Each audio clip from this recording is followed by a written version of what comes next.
team at MB and Beyond, and I'll be your host for the night. Along with me, we have these two wonderful speakers, Avi and Tanya, and also recent admits to top B schools. So what we can do is, Tanya, you can start with introducing yourself, and then Avi, you can go ahead. Sure, thanks, Sakshi. So hi, everyone. My name is Tanya. Just to briefly touch upon my professional experience, I started my career working in sales and marketing in the hospitality industry. Spent about a year and a half there before deciding that I was ready to transition towards something that I felt more passionate about. And so currently I've been working in ESG consulting for the last 4 odd years. I'm now set to join the Rotman School of Management at the University of Toronto. And yeah, great to be here and looking forward to interacting with all of you. Good to hear, Tanya. Avi, yeah. Hello everyone, I'm Avi. I'm from India. I was born in UP. I'm actually a Mallu, born in UP, Kanpur, raised in Pune. Did my schooling, engineering from the same city.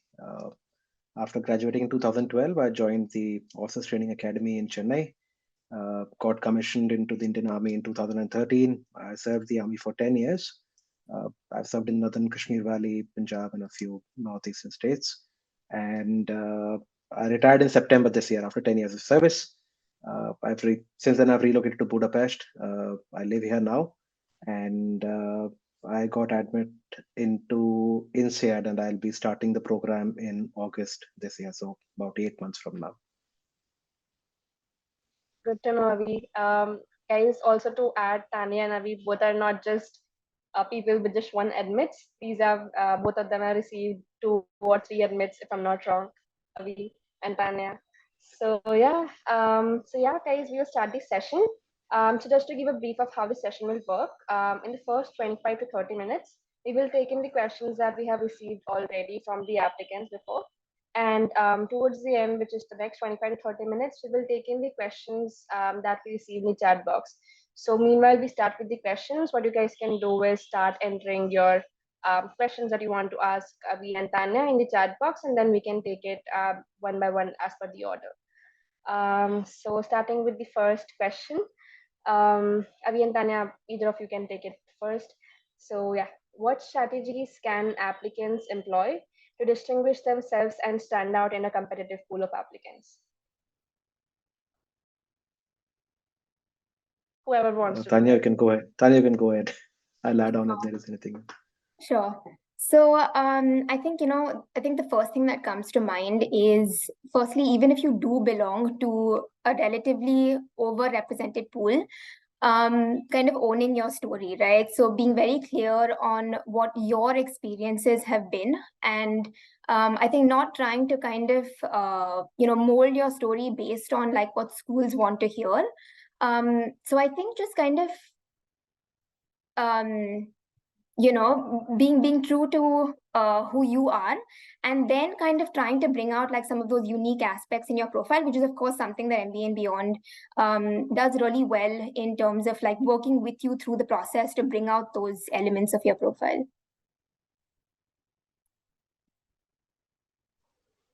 All right, just to add on, I had a few points for this question, to be honest. So, keep in mind 5 distinct points, I mean, in my opinion. Firstly is that Indians unfortunately come from the overrepresented pool of MBA applicants worldwide. So, and I'm sure that everybody, even though might have had similar experiences, there will definitely be some unique experience or some unique achievement that you might have had. And it does not come within 1 week of brainstorming. The first aspect I want to, push on is finding out unique aspects in your particular life. Speak to people, find out, go into retrospection, go into introspection, find out something that you are sure is unique for you, and you'll definitely find some USP. Second point is you should have clear goals for your program. What you want to achieve. Your motivation is actually very important.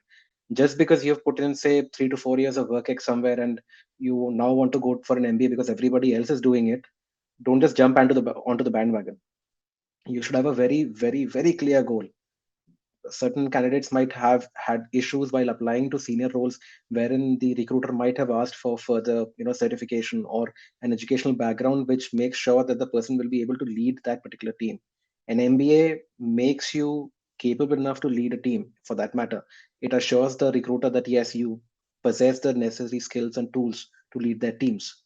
The second point that I want to, make sure clear is you should have clear goals, and your motivation should be genuine enough. It should not be just for the sake of doing an MBA or going for an MBA.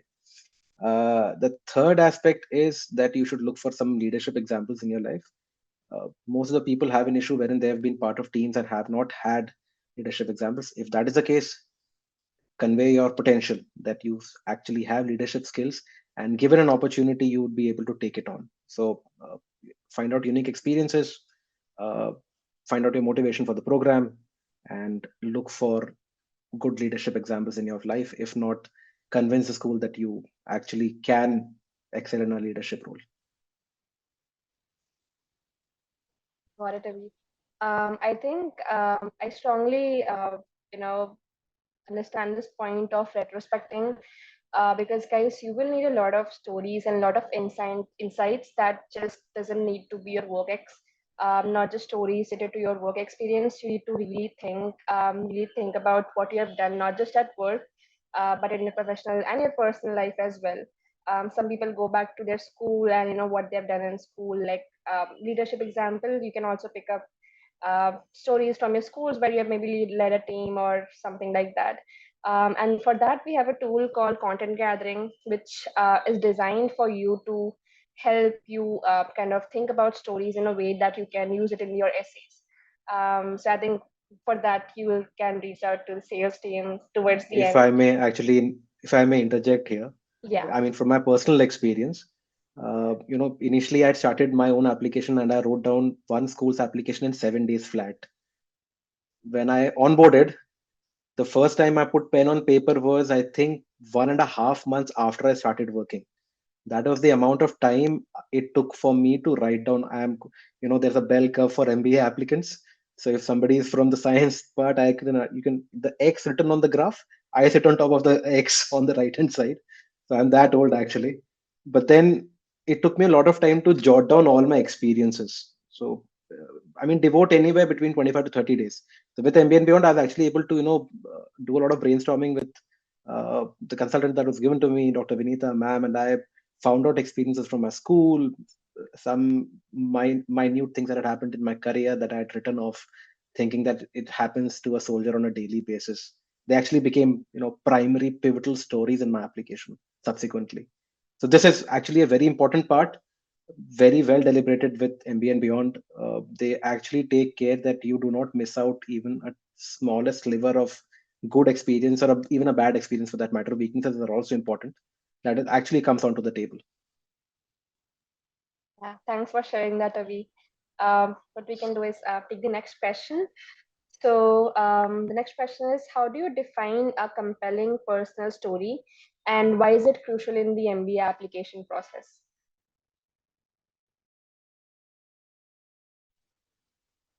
You want to take it on, Tanya, or may I go ahead? Yeah, we can take it ahead. All right. So, as far as personal story goes, make sure that it is authentic. Don't take your friend's story and try selling it off. That might be a little too much.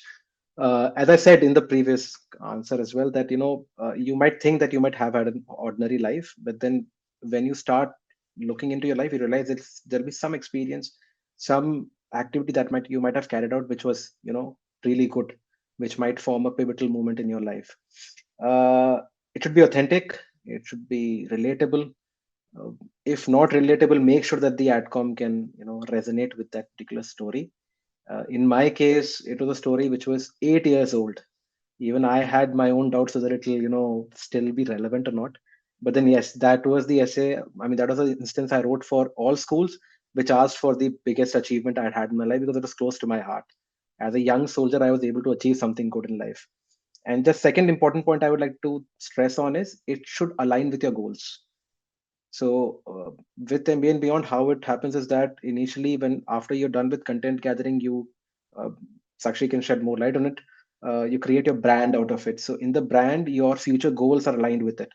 So make sure that the event that your personal stories that you talk about, they are aligned with your goals. So everything has to move in a similar direction. Nothing can go tangentially or in a different angle. It'll dissuade your complete story. So everything has to move in a same direction. So make sure that your stories are focused on your goals.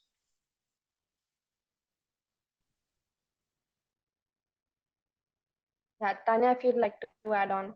Yeah. I think, to answer why a compelling story is important as part of, the application is I think it's important to understand why the schools are looking for different kinds of stories. And that's basically to put together like a really diverse cohort where people can share different experiences.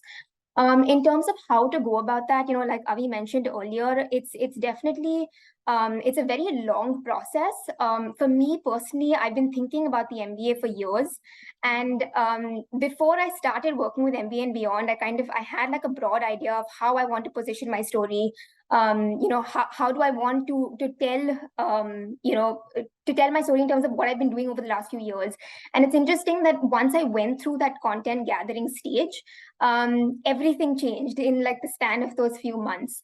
So I think it's something that you can definitely give a little bit of thought to, but you also have to let it, kind of take its time, because there's a lot that changes in the process. There's a lot that you end up discussing with your consultant, which frankly you don't always consider when you just kind of think about it on your own, right? So I think that's one of the huge advantages of working with a consultant, is that sometimes they kind of push you to like dig into stories that or events that have happened in your life that you have possibly disregarded because it happened so many years ago. Yeah, I think just kind of give it its time. Again, like Avi said, even if it's something that happened a long time ago, but it had a significant impact on your life, that can make a really good story for the application. Sorry, just one point, and as an afterthought, make it quantifiable. Your story should be quantifiable, as in make sure that you use facts and figures, don't be generic in any way. If you made a change, make sure if you're in a novel company, how much revenue you brought in, it has to be completely down to the last bit. It has to be facts and figures. So make it quantitative. Yeah, I read a lot of essays, and I know how people enter a lot of millions and billions work of project in their essays. And also to add on one thing, which I just had a word with someone from Harvard, and they mentioned that people, what they try to do is try to impress the adcom in every way possible, but they sometimes kind of forget that adcom is looking for stories that kind of make them unique, although they are definitely looking for alignment in their goals, but they're also looking for something that is unique about the applicant and not just impressing them. So I think that is what like she mentioned, and I think that what really caught my eye. So just to add on to that, and then let's move to the next question. Meanwhile, guys, if you have any questions, please keep on dropping them in the chat box. We'll take it one by one. Yeah, moving ahead. How can applicants show their unique contribution and perspectives without sounding repetitive or cliche? Tanya, maybe if you want to go ahead. Can you repeat the question? Yeah, sure. It's how can applicants showcase their unique contributions and perspectives without sounding repetitive or cliche? Yeah, I think I think very often a lot of us, and I'm guilty of this as well, we try to, when we're just starting the application process, you do a lot of research and you try to look into what other people have done as part of their application, right? So for instance, you always hear that like talking about volunteer experience is something that you should have in your your profile. If you don't have it, you're at a huge disadvantage. It's a good to have for element for sure, but it's not necessary. I think from that perspective, don't try to kind of fit into like a box, right, of what seems appealing or what what you read through a lot of sample essays that you find online. Really kind of dig into like your own experiences, and it all kind of comes down to how you're able to communicate that, right, through whether that's your resume or your essays, or the interview as well. Yeah, so kind of think about, I mean, my point is don't get carried away with what seems ideal, but think about, what is something that you've done, which is basically the truth.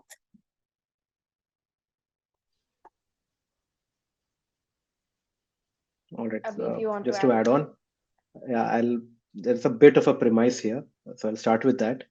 I started quite early in my application process. So, in order to not sound like a cliche in your MBA application, you have to devote time. You can't expect to create a stellar application in a month. And I'm being very, very honest here.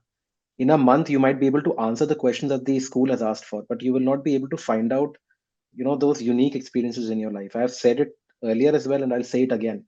You might think that you come from the overrepresented Indian community in all the schools, but we as Indians have had tremendous experience. I have met, I mean, in the recent time, since I've been doing a bit of, meeting fellow MBA aspirants, I've heard phenomenal stories. Women who, never had anybody go to college from their family, who went against the wishes of their family and went to school, went to college, fought against them, started a company. I mean, there are examples in your life. You'll find some little thing which might play a very critical role in an application. Here is where, the retrospection which I mentioned, you looking back at your own life becomes important. And why you are at a disadvantage is because we tend to be opaque towards our own life. So in content gathering, part of it, a questionnaire actually goes to your colleagues, your friends, maybe your partner. So the most colorful review came from my wife actually, and she shared a bit of it with me, and some weaknesses which I had, subconsciously known over the 10-year military career were clearly put on paper by my wife. She was kind enough to not, give the entire run through with it, but then yes, she told me a few things about it. So, devote time. You will find something interesting in your life. If you think that, uh, if you attempt the essays directly, you will end up sounding cliche because you'll take reference from free essays available online, and you'll end up translating that because that stays in your conscious. So in order to stay genuine, you need to put in time in your application, and make your first attempt count. Don't apply in haste. This is something I tell everyone. With your dream schools, never, ever, ever take a chance. Hold it off. If you think that, I am at 99% preparation, hold it off. Make sure that from your side, yes, I'm at 100. That is the point when you apply to the school, that you've done, complete dissection of your entire life. That's all. Got it. Thanks, Avi. I really appreciate the insights. Okay, moving on to the next question, guys. This is the last question that we have with us. And after this, we will start taking the questions from the chat box. So the last question is, beyond academic achievements, how can applicants enhance their applications through networking and extracurricular involvement?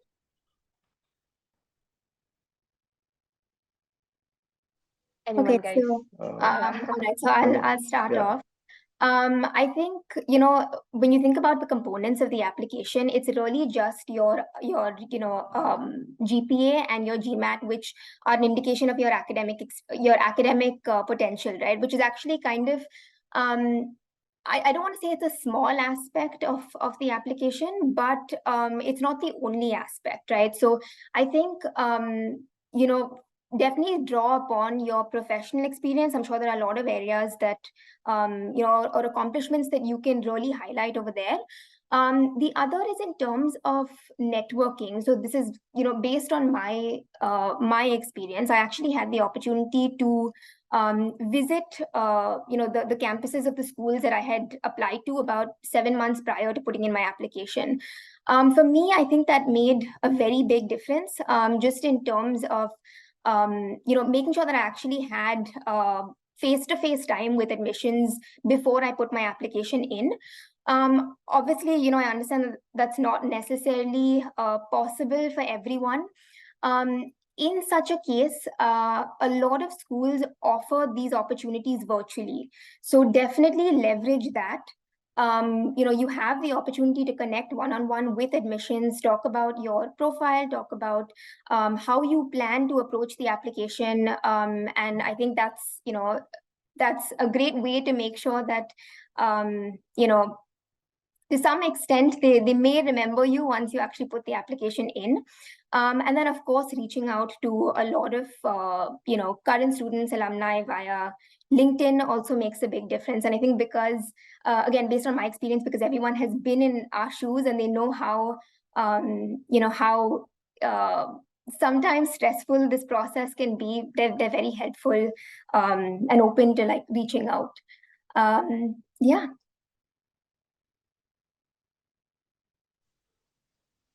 I think there was a extracurricular involvement as well in the question, right? That component was also there. Uh, most of the schools actually value leadership examples to quite an extent. It's a pivotal part of your application.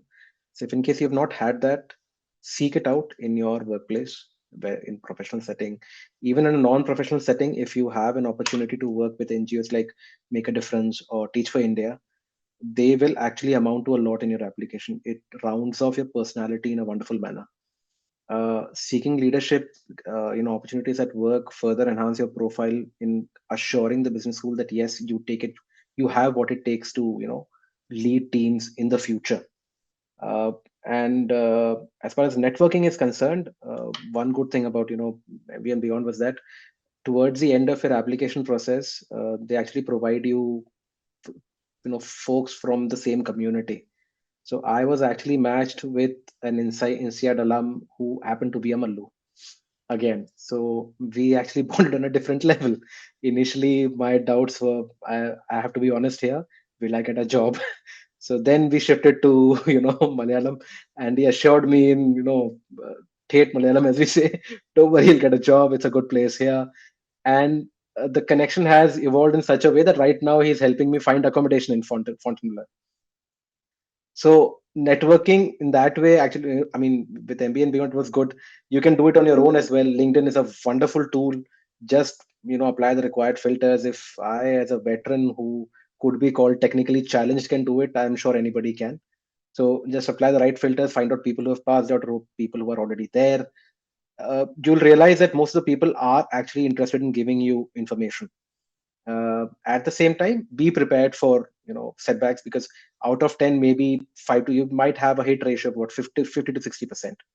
There are chances that a lot of people might not respond back, but do not lose heart. Try to keep connecting. That is one of the good places. And as Anya said already, the adcoms are very good places to start. They'll give you very reliable and to the point information for all your queries. Got it, Ravi. Okay, guys, so now we can start taking in the questions from you. So the first question that we have, Avi, is it in the chat box, which is from Rahul. It is, what can someone do to cover weaknesses in their profile, specifically lack of community leadership and volunteering experiences? Anyone, Tanya, Abhi, who'd like to take on this Would you like to, Tanya, or shall I? Sure. I think, as I mentioned earlier, there's kind of this uh, perception that you have to have volunteering experience in order, like within your extracurriculars. That's not necessarily a weakness, as long as you show that, you have other components to yourself beyond just work, right? Whatever that is. So whether you're into the arts or you're into sports, anything that really makes your application stand out to essentially show that you're not just someone who studies and who works. So again, that's based on your personal experiences, what you do on the weekends, draw upon that. Yeah. And of course, leadership experience through work itself is a huge plus.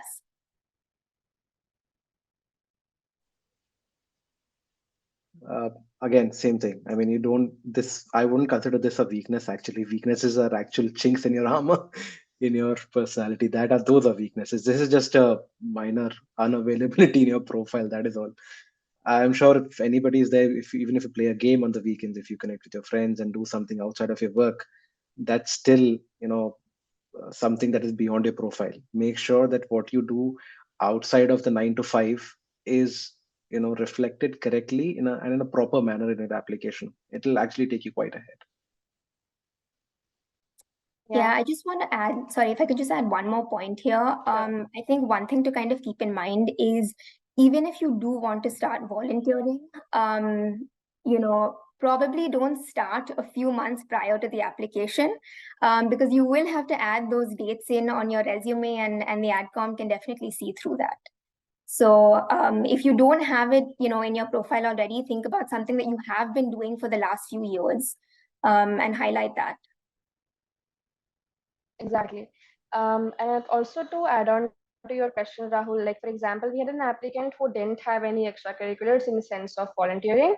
What she did was in her application, she mentioned about her work. Like she took an initiative wherein I think there was some project in her company which was inaugurated by the president, and I think funded by the government as well. So she was a lead over there, and she also got her letters of recommendations from those people. I think that was a strong point in her application, and exactly like you, she didn't have the volunteering experience. So it's all about how you showcase your skills and what you have done outside of work and not just at work. So yeah, moving on to the next question. We have from Simran, which is based on your experience, what red flags in a student's application or background might indicate potential difficulties in adjusting to an MBA program and their career after an MBA? Tanya, if you want to take it ahead, or maybe, Sure. yeah. So I think just one point that comes to mind for now. I think not being able to show that you have that you've networked, right? Because one thing that I've come to learn is that networking is a huge part of the MBA experience as well as post MBA. So being able to show that you're comfortable with reaching out, and I think that could possibly be a red flag in your application. Yeah, in terms of both adjusting to the program and career post the program. Got it. Avi, I anything you would want to like add? to address a personality trait, to be honest. Make sure that your application has collaboration, as ingrained in it. If your application comes off as a person who takes on projects single-handedly, it's good. But then if you show that you've never been part of a team, even if you did not lead it, leading is obviously better. But then if you were part of a team, you were able to collaborate with them in an effective manner. That is actually very important. It'll form a very particular part of your daily life when you're debating over case studies with your peers. So make sure that you've shown that you're able to collaborate and work within and maybe leading a team. That is actually a very critical part of your application. If that is not missing, it might be a big red flag, in my opinion. Yeah, I think these are both elements that are actually so important that they usually find their way into the interview questions as well. So I actually got questioned on both of these topics, which is, tell me about a time that you collaborated in a team, and how have you been networking over the last few years? So very, very important components.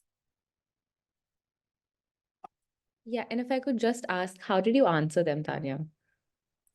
Yeah, so in terms of networking, like I mentioned, I spoke about it, with respect to the application process, reaching out to alums and current students on LinkedIn, as well as meeting people at the school when I did have a chance to visit.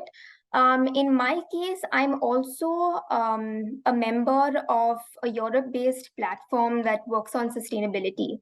So we have monthly calls where we connect with analysts from across the globe and discuss trending sustainability issues. So it's all just forms of showing that you're connecting with other people.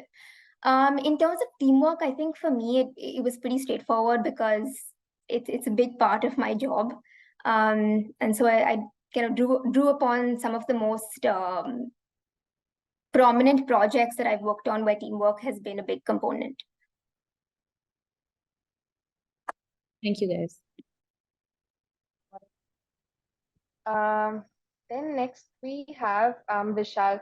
So Vishal, if you can, just turn on your mic and ask us the question, that would be great. Hi, hi Abhi, hi Tanya. So essentially, right now, because we're at least I'm looking to apply sooner than later, I just wanted to understand, since I'll also be applying to multiple schools, can you talk about what was different in each of your applications? You probably as well applied to multiple colleges, multiple schools. What was the thing that you had to sort of redefine for each application, if that was something like that? And what if that sort of translated into the interviews, and how was the process a little bit differently just because you've been there recently? So, any insights from that that you could share? Avi, do you want to take this first? Yes, I will take it on. So, they say that for European schools, you should devote about 30 plus days for each application. And one would think that since I've made one application, the next application should take me a couple of days, right? Don't go there. So the time for the next application goes down proportionally, not exponentially. So Okay. if you devoted, say, 30 to 35 days for the first application, the next might take you 25. The reason being, the questions are not actually very similar. And even if the questions are same, every time there will be a change in the word limit. Some school might give you 400 words to explain your day-to-day life. The next person will tell you to explain your entire professional career in 200 words. So it's actually a lot of work. So what helps is that if you've done your homework before and you have, say, the complete structure available with you as to what you've done and what you've been doing so far, what were your experiences, you can take experiences from that and translate it into essays. So, if you're asking about the timelines, say about 30 days for the first one, 25 for the next, maybe 20 for the next, and then so on and so forth. In my personal experience, I've worked on applications of 5 schools for 5 months. And, one thing I can tell you is like, keep redoing, going back to essays multiple times.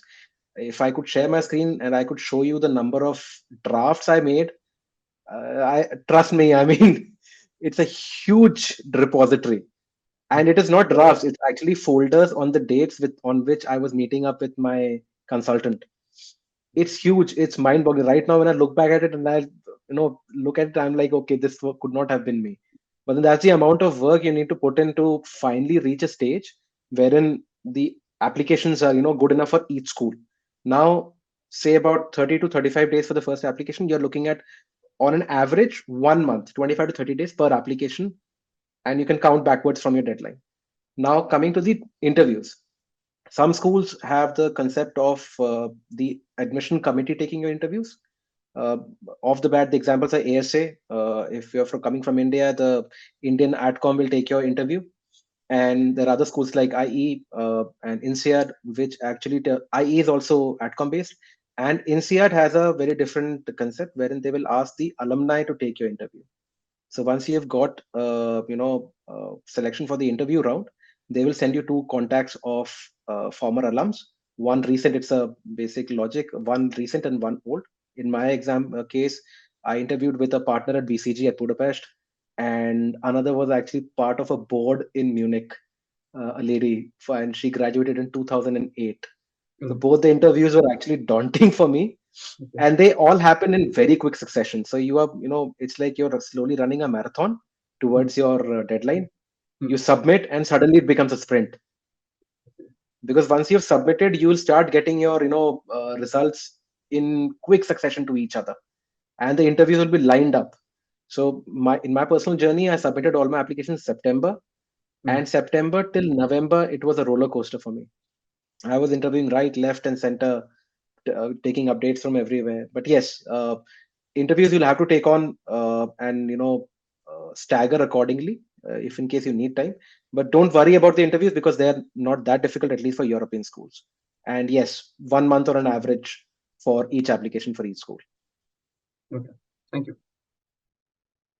I think the next question we have is from Aditya, and you have also raised your hand. So yeah, Aditya, you can turn on your mic and ask your question. Yeah, sure. So first of all, thank you so much for arranging this call. Now I have three questions here. The first one is regarding weakness. So how much is too much?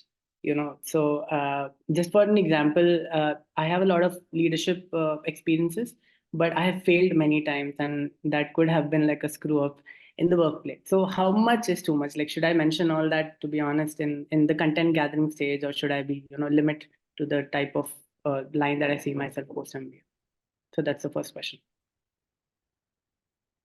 All right, I'll take that question. So I think the key with the weakness, and I think with my content gathering also, I expected to complete it in about a week, and I went back and read it at least 3 times, even though this information is only accessible by you and your consultant.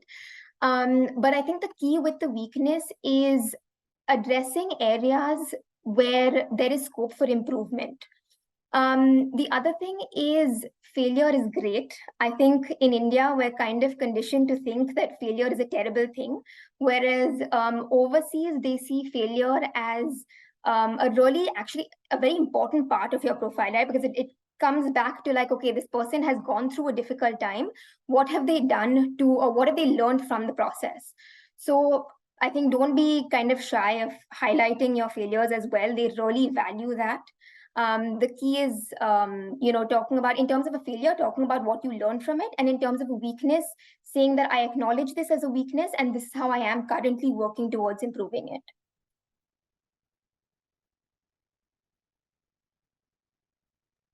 Thanks, Anu. Sure. So, Abhi, would you like to add anything to this? I just have one line: own your weaknesses. And it's Okay. better that you know your weaknesses rather than the adcom. All right. So that is where the content gathering stage becomes critical. So Tanya was much more faster than me. It took me 1.5 months to find out, and the weaknesses actually overshadowed the strengths. Look, what it matters more is what you did after a failure. It's not that you went through that failure. All right. Own that instance.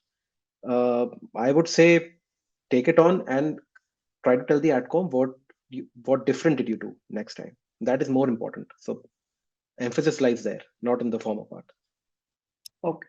So basically, on the takeaways, what you had from your weakness rather than what actually was a weakness.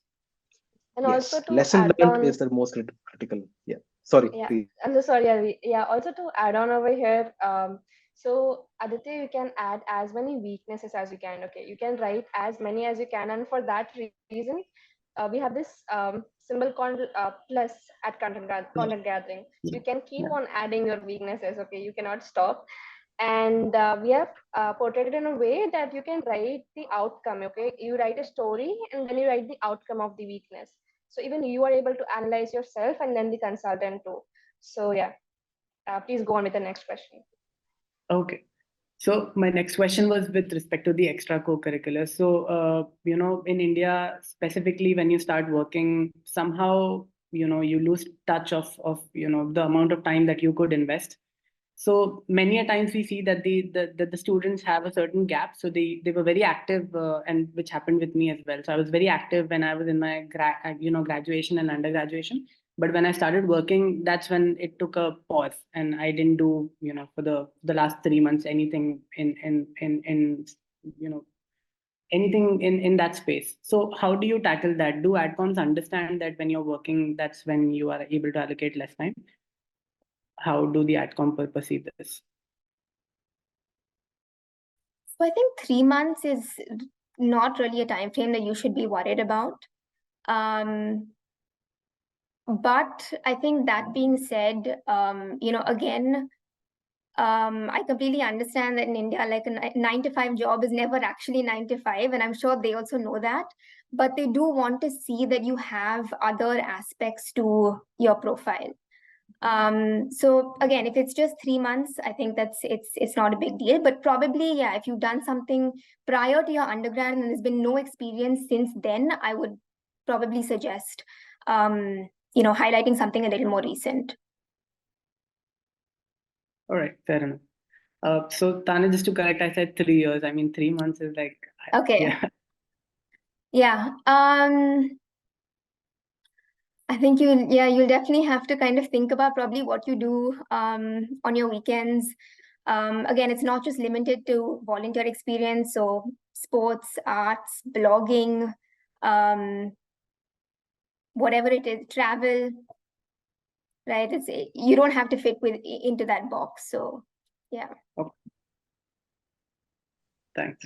Just to add, so if you've had, say, about 3 years of gap, and if you're part of an NGO, something of that sort, you were, in undergraduate, Yeah, I was a part of Teach for India back in 2020. So I did that for a year, you but can, after that, yeah, it's everyone understands that in the initial part of a career, you actually devote yourself to an extent wherein it becomes difficult to give back. You can restart. It's never too late. yeah, You so can start I'm off today.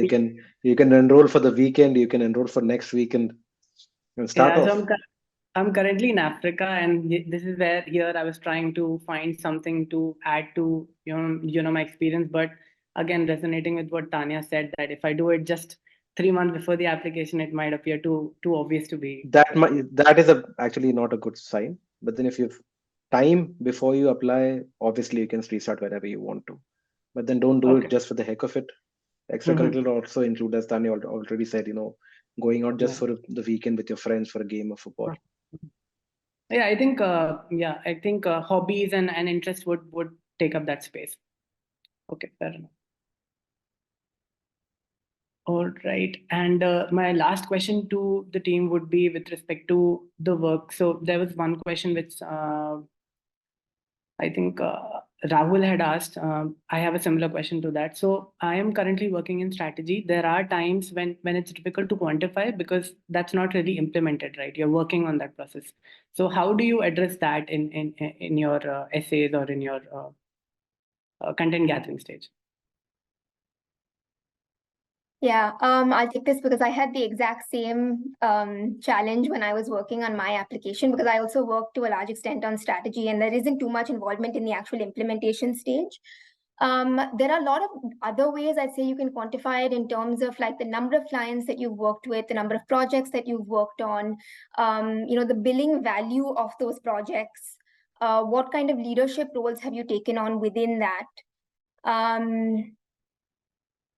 Yeah, I think that would probably be the best way to quantify, if not necessarily in terms of the end result or impact.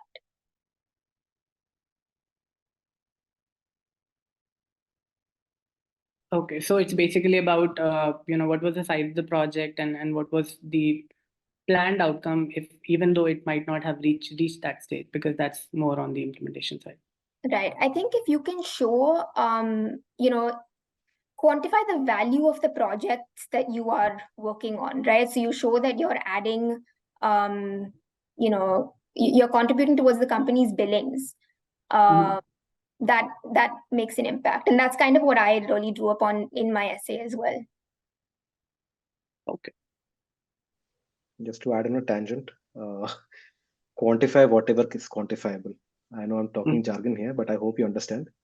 In my case, I come from the military. Almost 80 to 90% of my experiences were actually classified. So I couldn't put it on paper. Fortunately, my consultant was the wife of a senior army officer. With her, I could be honest and tell her what actual stats were there. But then I couldn't put that in a foreign school's application. So I quantified which could be categorized as unclassified. So I quantified only that much. I did not give them the facts and figures of how many people were, at that particular operational post. But I did tell them that, a communication tower was raised which was 40-meter high. I did not give locations. So bottom line, quantify the quantifiable. Definitely, if there are 10, aspects, you can quantify at least 5 to 6 is more than enough. Okay. Yeah, I think fair enough. I got the answers to the questions. Thank you, Sakshi. Thank you, Abhi. Thank you. Thanks, Aditya. Okay, so we have the next question from Rahul, which is, I've worked on design of few products that are going to launch soon, but launch will be after the application deadlines. How can that be quantified? Abhi, if you want to take it ahead. Same thing. I just said that. Quantify the quantifiable. If there is something that you can't, put it onto paper, whatever data is available with you, and I think Tanya has dealt upon it beautifully. Whatever is available to you, the stats and figures, put that onto paper. What is not, put it across as generic. You don't need to hit all 10 points together. Even if you do it 50 to 60% of that should be sufficient. Got it. We can take the next question, which is from Akshay, which is I am into B2B sales. Does leadership quality stand out maintaining stakeholders and taking care of clients?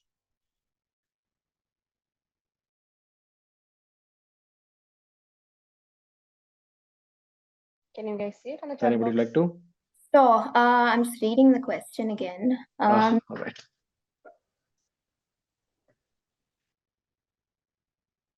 Yeah, I think this would classify as leadership. I think one thing to kind of keep in mind when it comes to the word leadership is it really doesn't have anything to do with your position within the organization, right? So for example, like you don't necessarily have to be a manager to show leadership qualities. So I think a combination of external stakeholders and internal stakeholders. Are you leading projects or anything within the organization as well? Both ways. Just to add on, it's my firm belief that stakeholder management is a critical part of leadership. You will definitely get conflicting orders from different verticals. How you handle it and how you handle the people around you is actually a very important part of leadership. Can definitely be, portrayed as a leadership experience if required. Got it. Then we have the next question, which is from Akriti. And I think we can take Siddharth's question and then Rahul yours. I've seen your hand raised for quite a while. The question from Akriti is that I have done considerable amount of volunteer experience in my undergrad, and before that, 4 or 5 years ago. So how can I leverage that in my application?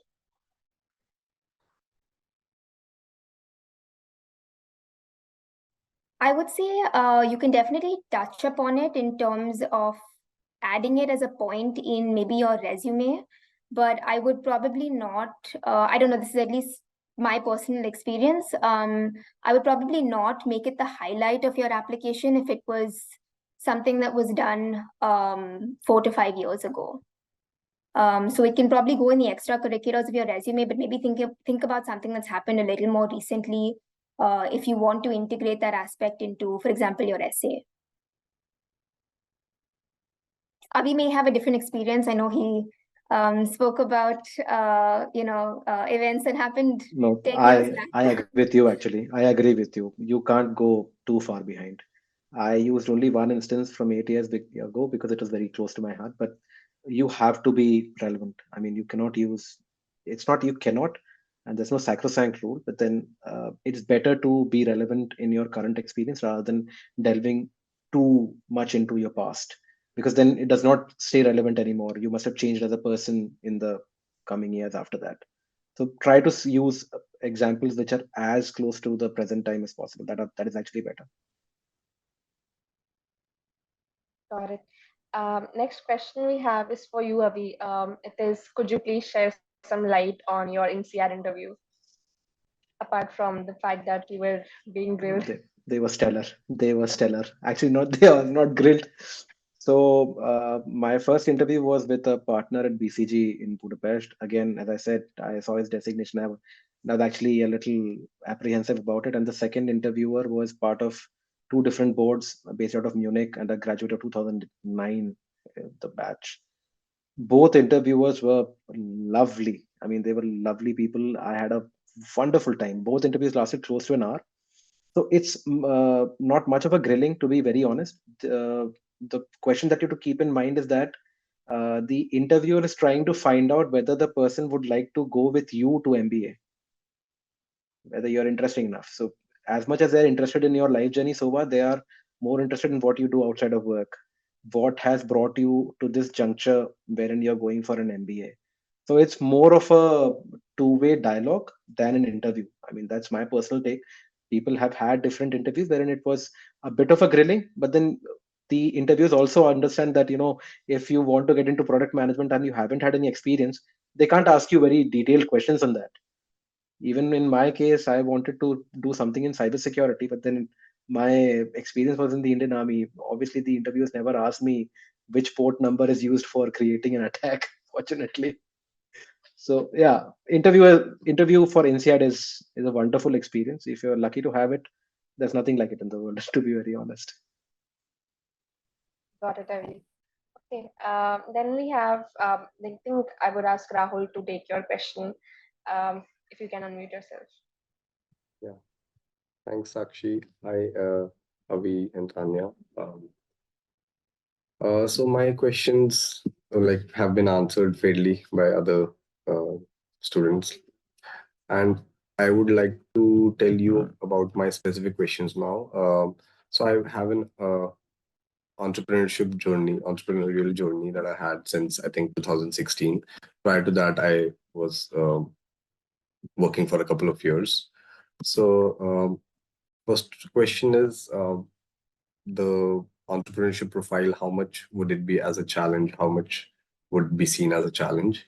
And I've basically been in the civil construction and interiors profile, and then another in health food e-com startup. I also had some experience with the working with the NGOs, but it was way back in 2018-19 again, prior to COVID. There was one NGO that I co-founded for the upliftment, like promotion of a community towards business instead of employment. Yeah, and currently I did my IELTS.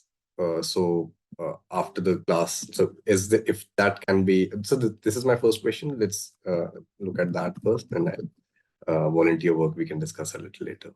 So entrepreneurship profile, how much would that be taken into account? I mean, my personal opinion is I don't think this is necessarily an advantage or a disadvantage. It's just it holds as much value as anybody who's working with a corporate as well. So I mean, if that's what you've been doing for the last few years of your life, then that becomes your experience. Yeah. There's no discrimination based on that. All right.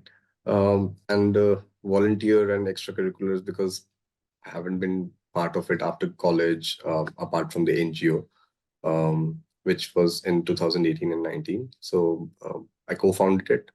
I devised the frameworks, and then left the operations to be handled by someone else, the other co-founder. And recently, I just joined the IELTS class and GMAT classes. So IELTS, so I have fairly a large amount of experience. So the younger students looked up to me, and they asked me questions. So during that phase, after the classes got over, I started taking their classes. I provide them guidance sessions, and I'm basically counseling them and telling all my experience, which I've learned over the past couple of months. So how can we look into that? Can I show this as a volunteering act, or because I won't be getting any certificate of any sort, but I'm actually looking at around 10 people, 10 students aged 22 to 26. I'm guiding them. So how can I quantify that or show it in the SOP or resume? Or if at all, can I show? Absolutely. I think that actually makes for a very strong point in your extracurricular section. And I think you don't necessarily need to have any kind of, at least based on my experience, there was no kind of certificate requested for my extracurriculars. But if you tell the story in terms of you basically doing this as your way of giving back, that can be very, very impactful. Yeah, that was the cause, because sorry. And it's leadership at the end of the day. So again, it's not within like a more kind of traditional like corporate role, but it's still leadership and it's giving back. So I think that actually makes a very strong point. All right, thanks. Another question that I had is like, hey Rahul, so sorry to interrupt, guys. Rahul, I think we have a lot of applicants waiting, people waiting to ask their questions. What we can do is, after this call, you will receive an email from me, and we can schedule a profile evaluation call, and we will answer all your questions for sure.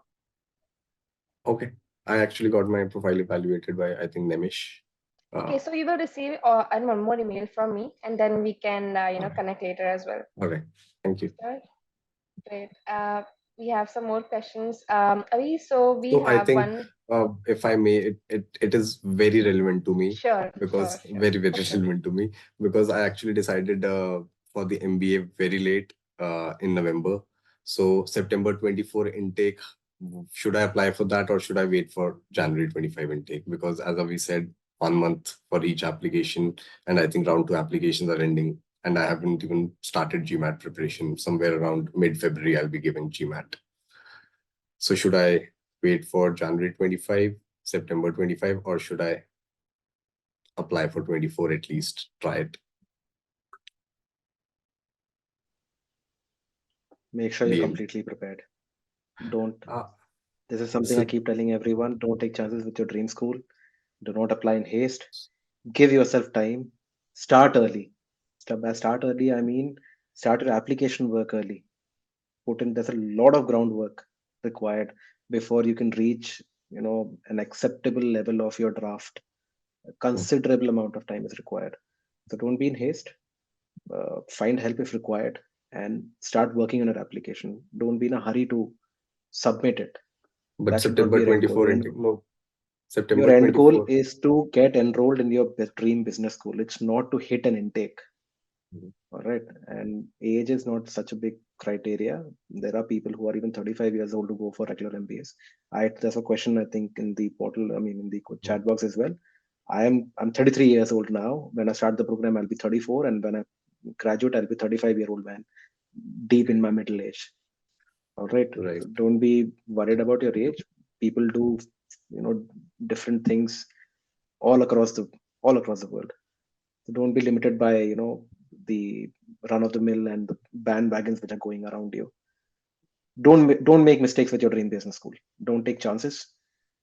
My only suggestion to you is do take help. Even I used to think that my profile was very good, and that any school will be happy to have me. I had a very rude awakening. That is when I had to actually concede and say that yes, I need help. All right. Thank you, Also Avi. to That is very also to helpful. add on, Rahul, I think doesn't matter, which round you decide to go for. I think the earlier you start, the better. Like if you're planning for Jan 25 or September 25, I think right now is the time for you to start. It's never too early for you to start. Even if you're giving your GMAT, right? Thank I you. started 8 months earlier. I started 8 months before my deadline, by the way.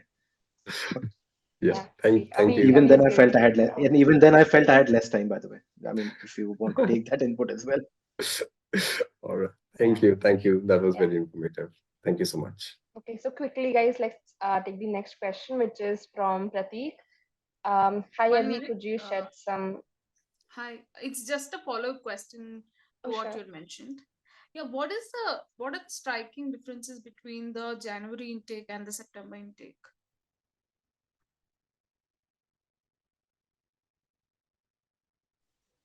Avi, would you like to go ahead? Actually, none so far. You'll have to check the intake, which actually you're attempting for.